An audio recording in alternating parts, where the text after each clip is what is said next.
আমার বাবা মা আপনার অনেক বয়ান শুনে আমি একটা অবৈধ সম্পর্কে জড়িয়ে গিয়েছি। এখন তাকে বিয়ে করে সব গুনার কাজ ছেড়ে ইসলামে আসতে চাই, কিন্তু আমার বাবা মা এখন বিয়ে দিতে চান না। তাই আপনি তাদের উদ্দেশ্যে কিছু বললে আমি ভিডিও করে আমার বাবা মাকে শোনাবো।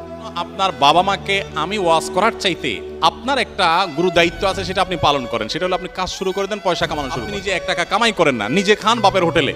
এখন আপনি বলতে চান যে আমি আপনার বাপকে বুঝায়া তাকে নসিহত করে আপনার একটা বিয়ের ব্যবস্থা করে দেই, যে আপনি নিজে তো বাপের হোটেলে আছেন, এবার একটা মেয়ে এনে তাও বাপের হোটেলে রাখেন। এটা কিভাবে যৌক্তিক হতে পারে? বা আপনার মতো আরো যারা আছেন আপনারা উপার্জন শুরু করে দেন। আমি স্টুডেন্ট লাইফ থেকে উপার্জন করতাম এবং আমি উপার্জন করে আমার বাবাকে প্রতি মাসে সংসার চালাবার জন্য আমি হেল্প করতাম।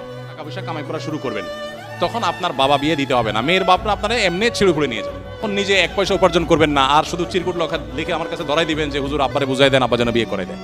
কিন্তু হলো না। বাপের কাজ বাপে করুক, আপনারাও আপনাদের প্রচেষ্টা করতে থাকেন।